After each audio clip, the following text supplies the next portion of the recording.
from Independence, Missouri, this is GovLove, a podcast about local government. I'm Lauren Palmer, a partner and co-founder with EverStrive Solutions, and your host for this episode. Today, my guest is Deborah Witzburg, the Inspector General for the City of Chicago, Illinois.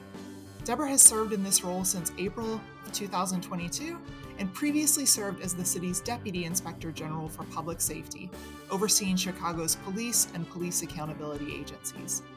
Prior to that, she served as a prosecutor in the Cook County State's Attorney's Office, where she prosecuted a wide range of misdemeanor and felony cases. Deborah, welcome to GovLove. Thank you. Thanks for having me. Yeah, we're so glad you could join us. So before we get into the heart of our interview, we always begin with a lightning round just to get to know our guests a little bit better. So Deborah, my first lightning round question for you is, what is your most controversial non-political opinion? That ketchup is the only acceptable condiment for hot dogs. Oh, this is controversial. I know. Especially I think Chicago. it's regional. I know. Sometimes you just you have to stand up for what's right, though, you know? This is fascinating. So I'm thinking in my mind immediately of like the Chicago dog. The Chicago dog doesn't have ketchup, does it? No, it doesn't. And ketchup is very much reviled here as a hot dog condiment, which is why I consider that a controversial opinion. But I am from Boston, and the way hot dogs should be eaten is at Fenway Park with ketchup on them.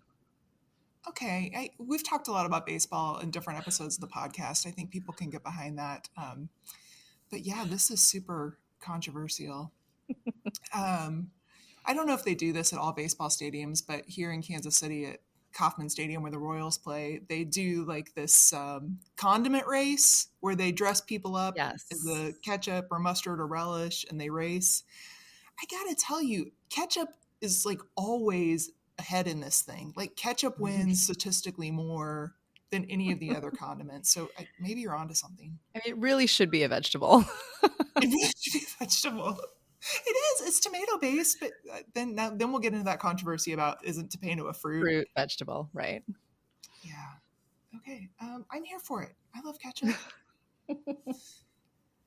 All right. Next question for you. What was the first live music concert you attended? I don't know if it was actually the first one, but the one that really stands out in my mind was Tom Petty and the Heartbreakers. Oh, that's a good one. Yes. Tell me more about that. When did you see it? Where was the venue? It was at Boston Garden, and I was, I think, a sophomore in college. That's pretty impressive. So were you like a Tom Petty fan? Did somebody just offer you a ticket? Yeah, no, I was then and am still a fan, to be sure. Yeah. I don't even know. Are they still touring? No, he passed away, in fact. Oh, that's right. Oh, how embarrassing. Yes. Podcast faux pas. Well, I mean, then great. I saw them when I had the chance. Exactly. Yeah. Okay, awesome. And then final lightning round question for you. What is something you are reading or watching that you could recommend to our listeners? I don't know that this is exactly a recommendation. It's not like this is like an undiscovered gem, but there is no rerun of Law and Order that I won't watch. I would watch them all. I would watch an endless number of them. All of the flavors of Law and Order. I love them all. I would watch them all. This makes sense. You're a former prosecutor. Did you watch Law and Order when you were younger? Did it influence your legal path? I mean, I did watch it when I was younger. I'm hoping that it did not actually influence my career path. Although I do think that when I first started working as a prosecutor, I think my husband harbored some small worries about whether I was expecting to get to work and find Jack McCoy there, you know? But he wasn't there. It all worked out fine. I was just about to ask, like, so how true to real life is it? Like, did your experience as a prosecutor mirror what we are seeing on screen? No, not really. I mean, it wasn't quite as glamorous, and we didn't often wrap it all up in 55 minutes, you know. Sure. But I do love those shows. Yeah, I've heard other people, like especially in law enforcement, talk about that. Like, they get the DNA results back in 30 minutes. Like, it doesn't work that way in real life. Yes. Love Law and Order though. Do you have a favorite genre? Like, who's your favorite prosecuting attorney from Law and Oh, Order history? Jack McCoy for sure. Oh, I love Jack McCoy. Who's Yeah. that actor? Sam Waterston. Yes. Waterston. Yes. Yeah, great. Yep. He's great. Um, okay, so you just like the classic. You're not like a SVU person, or Well, I'd watch them all. I mean, I'm that's flexible. the okay. Any and all. I get it. Yep. Yeah. Yep. It's true. I don't know that people really flip channels anymore because now everything's watched on streaming. But that is true. If I'm in a hotel room or something, just flipping channels, like you can always find a Law and Order episode, and I will instantly hone in on it. Yep. Same. Yeah. All right. Well, thank you for telling us a little bit more about you. And now we're going to get to the heart of our interview. We want to learn more about your career in local government. So just tell us about your career path and how you got into your current role as the Inspector General. Absolutely. I knew that I wanted to do some sort of public service work. I wanted to be a lawyer. So I went to law school. I was particularly interested in criminal law. I gave a lot of thought to whether I wanted to be a prosecutor or a public defender. I think there is a lot of good and honorable work that gets done in both of those jobs.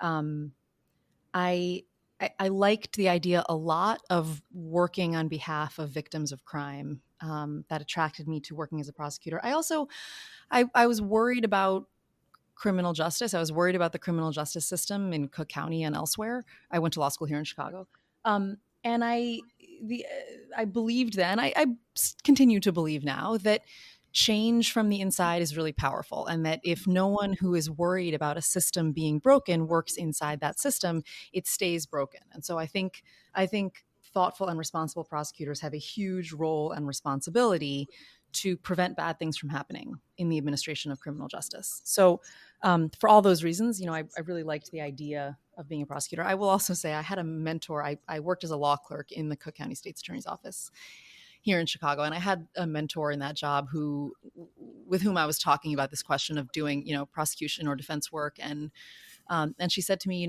there's one person in a courtroom who gets to stand up and say, "I'm here for the people of the state of Illinois. Do you want that to be you or the other guy?" I thought that was pretty good advice. I wanted that to be me. So, so I went to work for the state's attorney's office, and I worked as a prosecutor for about 6 years. Um, I was eventually sort of spiritually ready to leave that job, but I was not ready to leave government service. I am a true believer in the power of government to do good, particularly local government, because of how close local and municipal governments are to people's day-to-day lives. So I wanted to stay in government service. I was sort of ready to leave being a prosecutor around the time that the city of Chicago was getting more seriously into the business of police oversight and public safety reform. Um, I was really interested in those issues. I felt like as a prosecutor, I had seen a lot of policing up really close. I had seen and worked with, police officers I was really proud to stand next to in the courtroom. I'd also seen things go wrong. I'd seen bad things happen. I'd seen people get hurt. I'd heard police officers lie on the witness stand. Um, and so I felt like, I had this very three-dimensional view of law enforcement, and I felt like I could bring that to bear on police accountability and public safety oversight work. So, as I say, that was around the time that the city of Chicago was getting more seriously into that business in this office, in the Office of Inspector General. And so I came to work here in this office just as a lawyer in our legal section. And then I took sort of a world tour through this office. I did a number of different things. I was eventually, as you mentioned, I was our deputy inspector general for public safety. So I led our police oversight work. And then I've been in this job leading the office for about 2.5 years. Yeah, great. And you've kind of hinted at it in your introduction, but for our listeners who don't have this position in their jurisdiction, what exactly is an inspector general? An inspector general is an independent oversight authority, and there are many inspectors general. There are many at the state and local levels.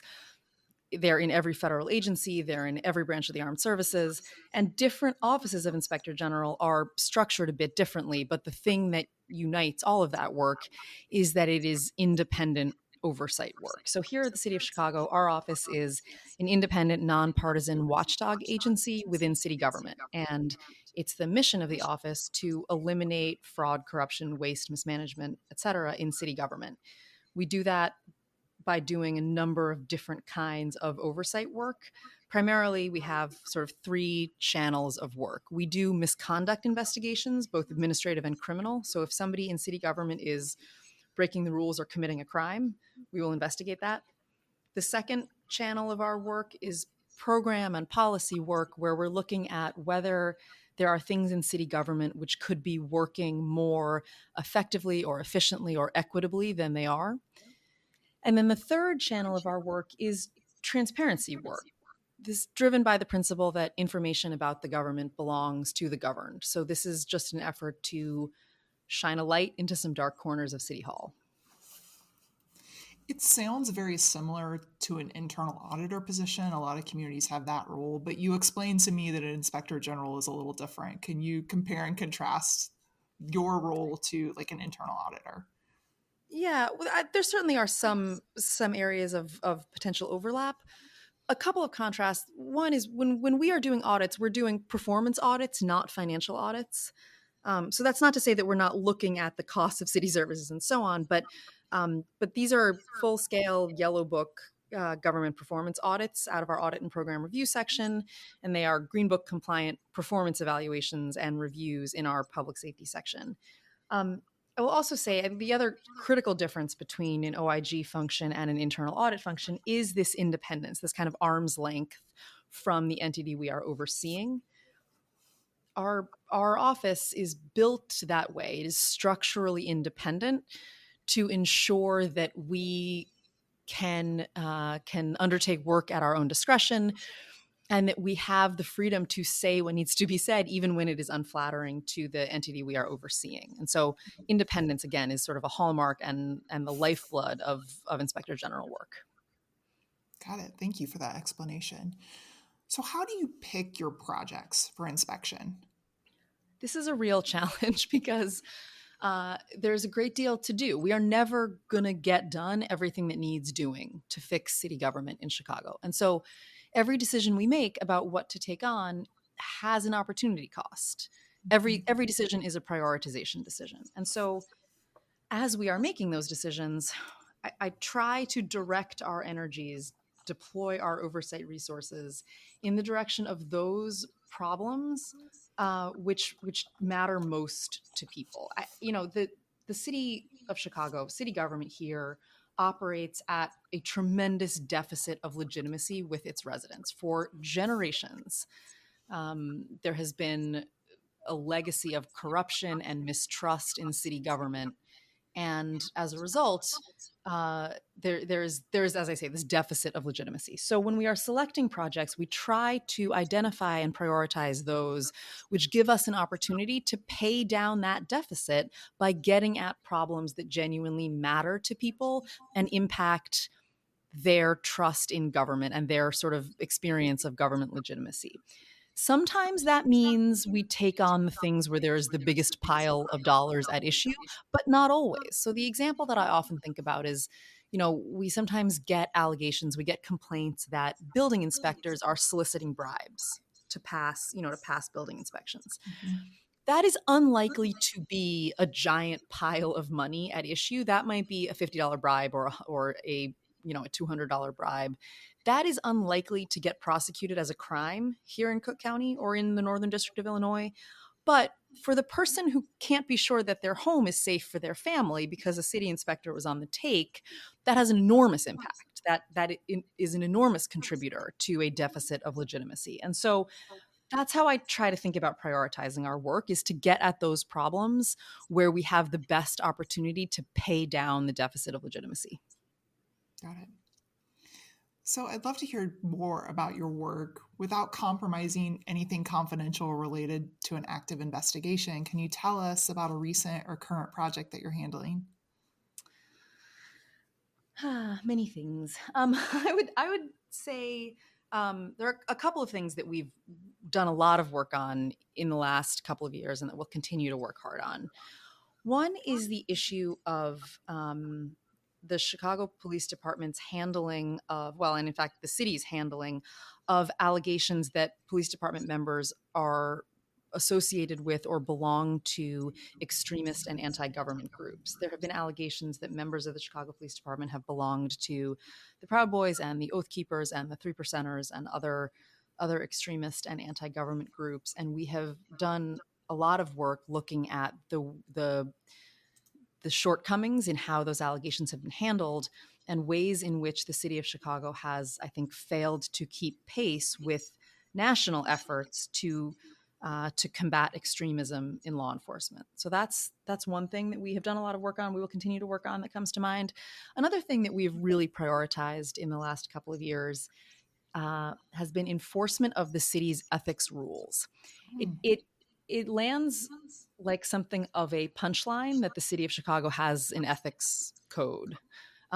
Because Chicago is famous for its government corruption.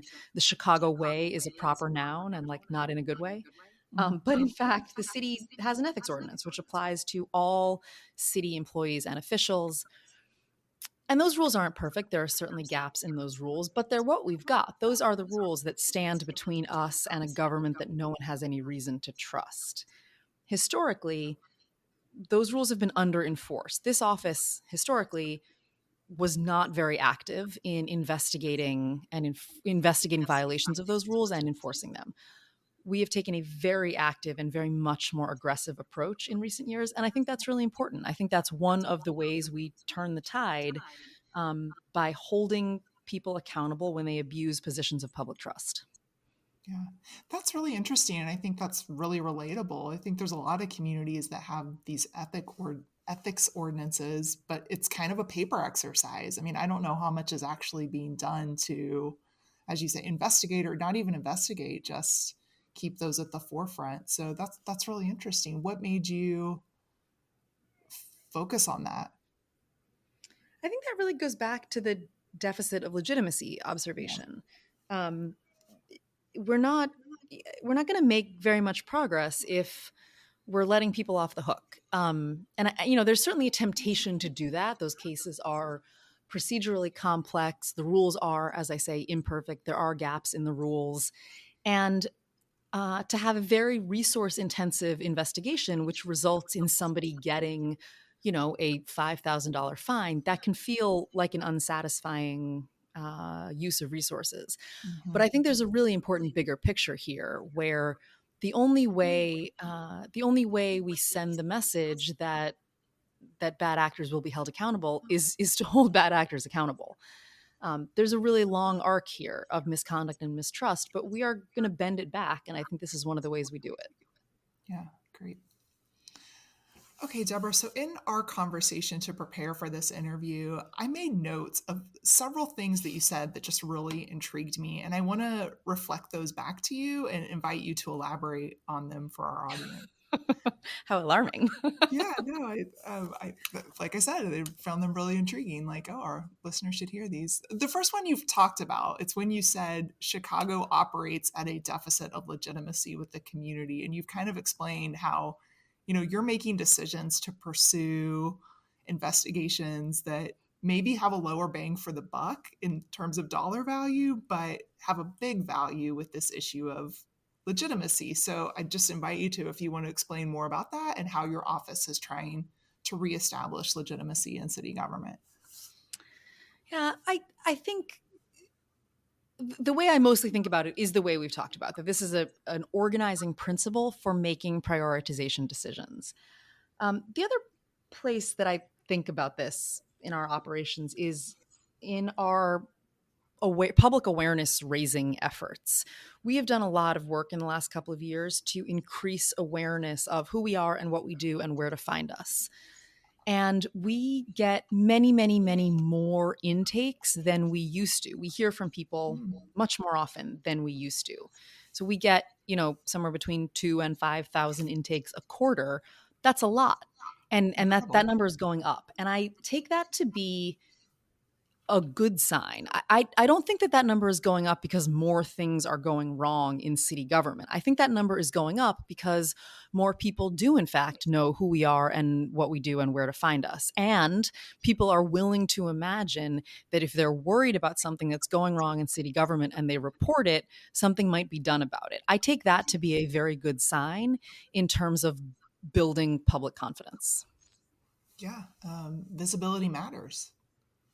Yes, agreed. And so, we are out and about a lot in the city. We go to farmers markets and ward nights and community meetings and beat meetings, and we have billboards on the sides of roads and at bus shelters, and we have signs on our buses and trains in English and Spanish. I often say we will go anywhere we're invited, and some places we're not, to to talk about our work, and more importantly, to listen to people about what we should be working on so that we can make those prioritization decisions to align our use of resources with things that people are worried about.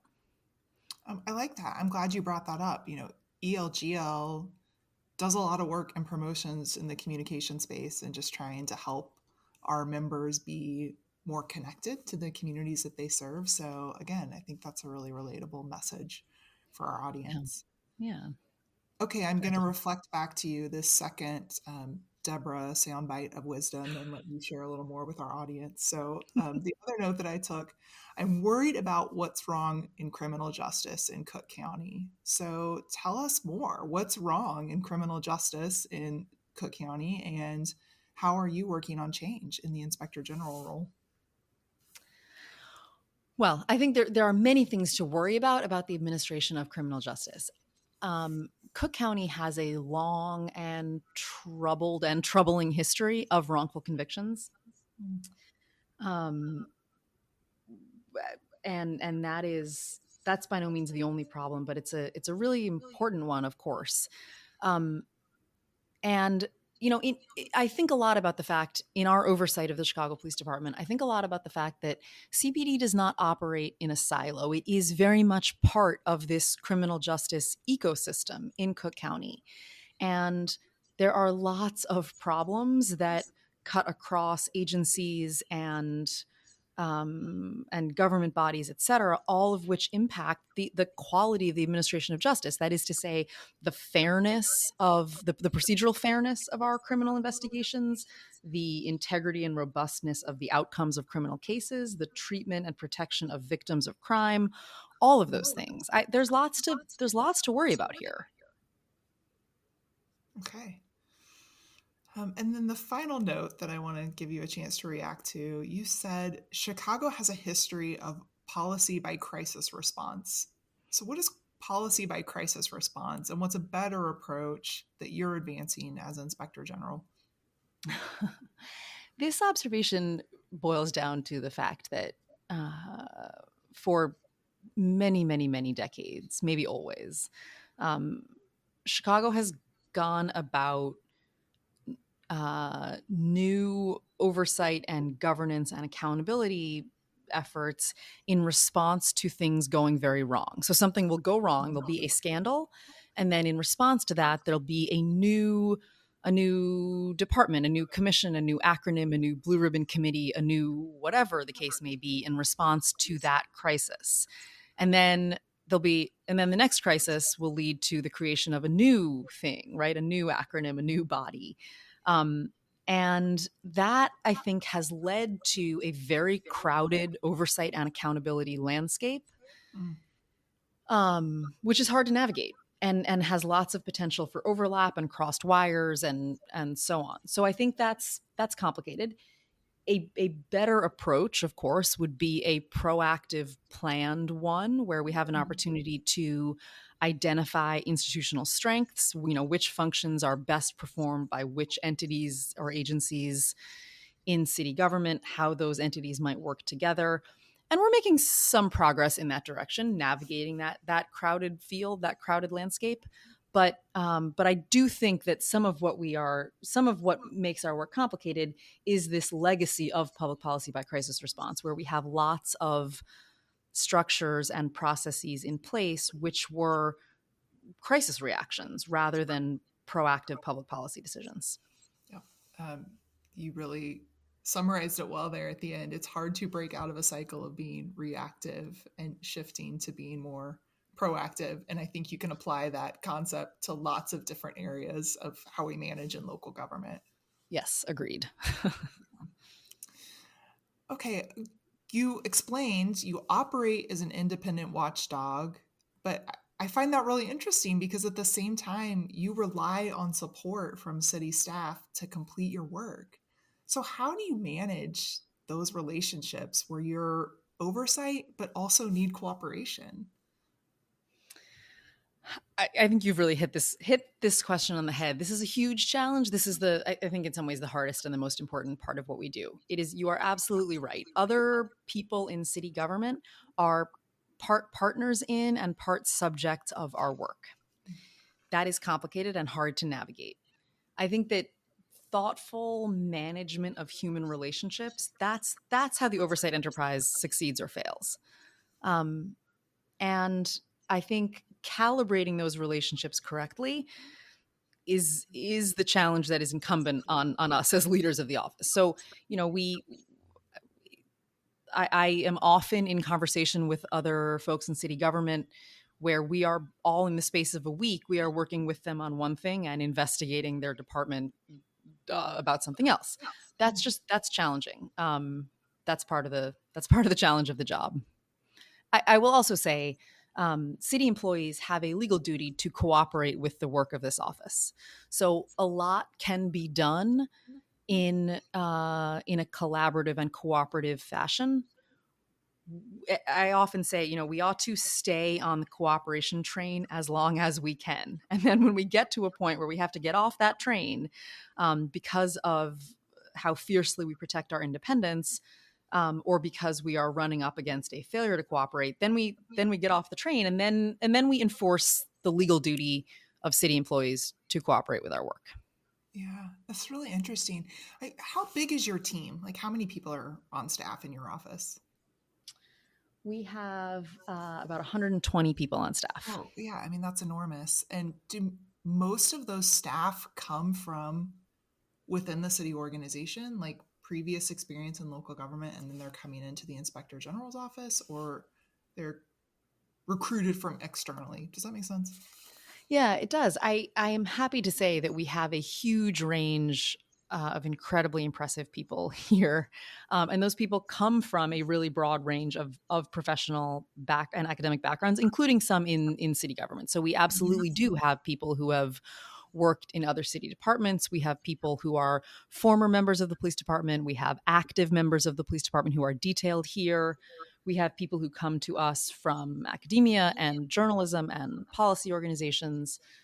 So we have an incredibly broad range of talent in the place, which powers the work. Yeah, I mean that's interesting. You've got some diversity there. I can see how it would be helpful to have prior city experience coming in to that role, and I could see how it would also be helpful to have an outsider perspective.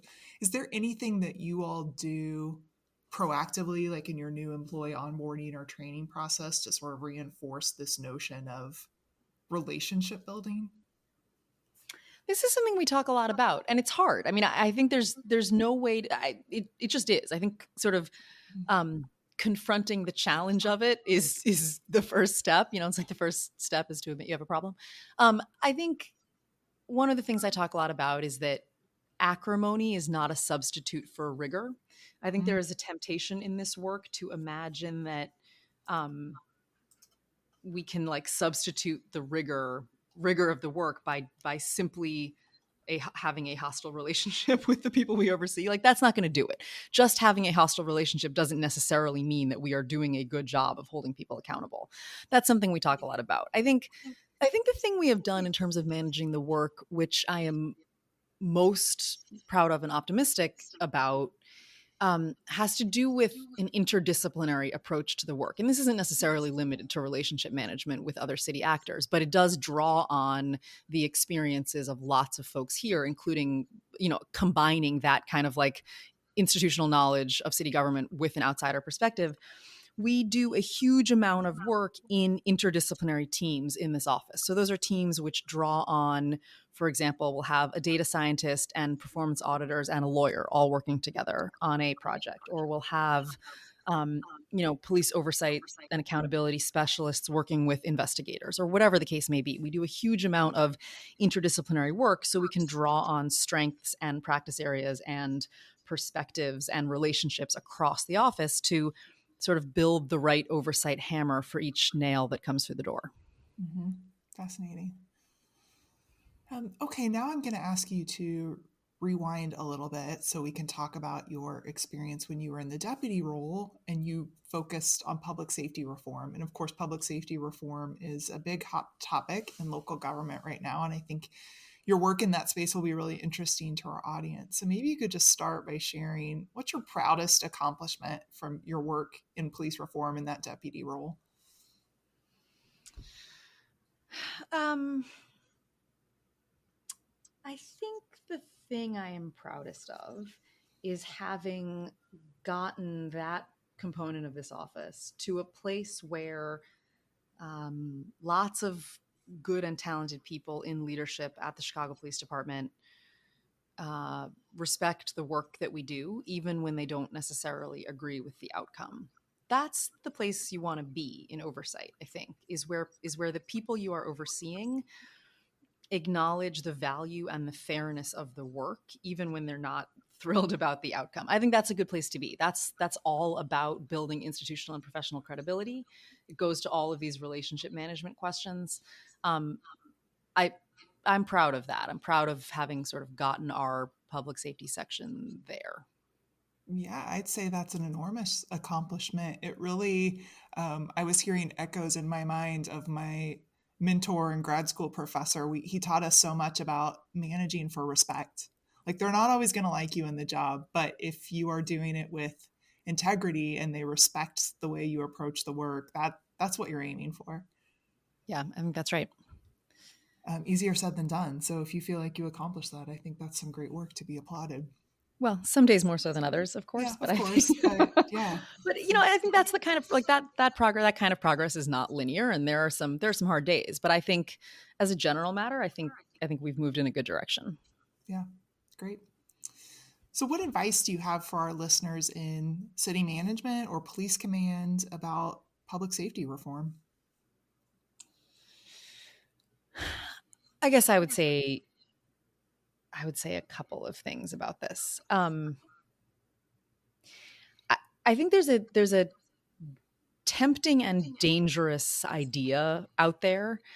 The temptation is to view a sort of binary, a dichotomy in this work where we can either pursue effective law enforcement for public safety or we can focus on reform. And I think that's a really bad way to think about it. We are not choosing between public safety and reform. Rather, we can only be effective at keeping people safe if we reform the way we do it. And so I think sort of reframing that is really, really important. The other thing I will say is I have come to realize that the problem with policing, certainly in Chicago, and I think likely in other places as well, there's a lot that goes wrong. This is not a good system with a few bad people in it. It's a bad system with a lot of really good people in it. We are not going to discipline our way out of all that is wrong in policing. There are structural reforms that we have to make to the way we administer public safety operations in government. We certainly need robust police accountability when things go wrong. But we also need to recognize that there are these systemic and structural reforms that are in critical need. And so, I think there really is this temptation to take like a bad apples view where we demonize a few or many members of police departments. I think that's the wrong way to think about this work. I believe in the good police, and I think everybody doing public safety oversight work should. That's really interesting. I've never heard anyone characterize it that way before. It's not a system with a few bad apples. It's maybe a broken system with a lot of good, well-intentioned people trying to operate in a flawed system. Um, you've done a lot of work in this space. I guess I consider you an expert. What things come to mind? I mean, what are some of the biggest structural reforms that would really make a difference?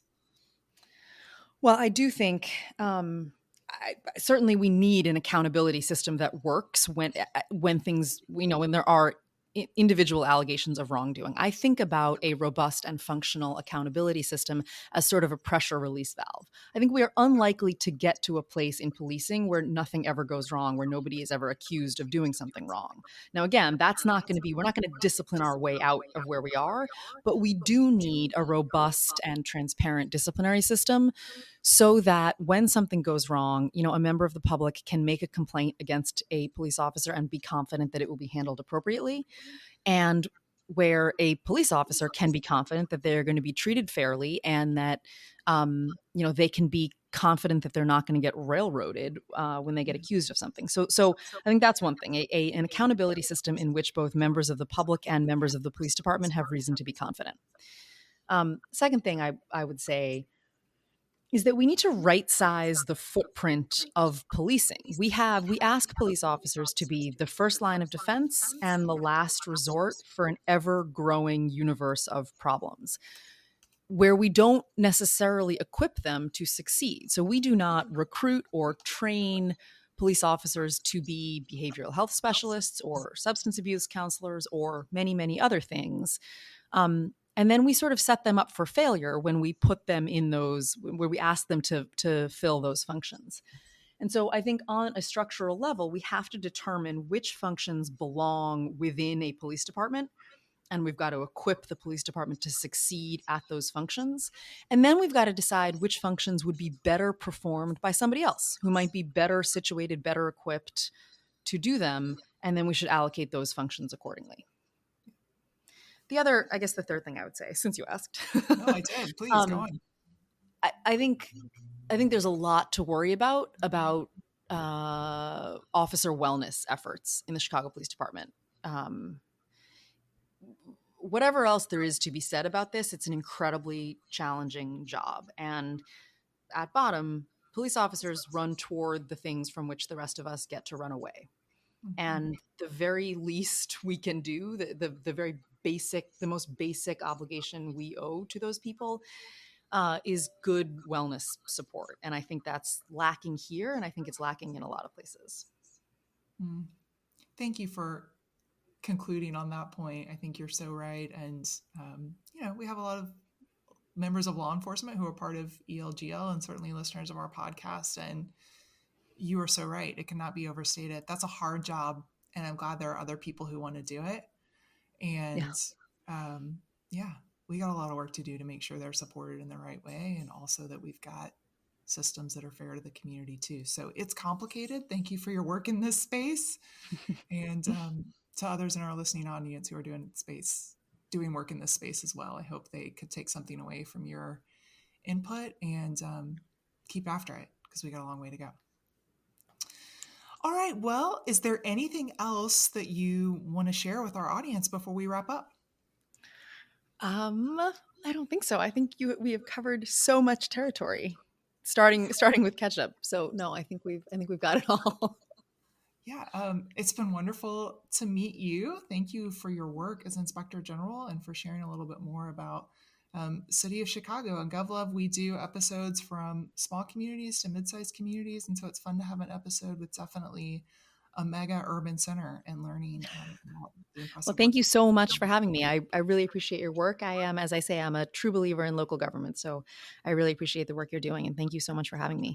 You are speaking our GovLove language. So we have one final question for you. If you could be the GovLove DJ, what song would you pick as our exit music for this episode? I do always wish I had walk-off music when leaving a room. Yes. I think I will stick with Tom Petty, and I will say "I Won't Back Down." I won't back down. Oh my gosh, that's perfect. I wasn't even thinking that when you mentioned your Tom Petty concert, but that's very on theme for this episode. Okay, that ends our episode for today. Thanks so much to our guest, Deborah Witzburg from the City of Chicago. Thank you for listening. Thank you so much. Reach us at elgl.org/GovLove or on social media at GovLove Podcast. This has been GovLove, a podcast about local government.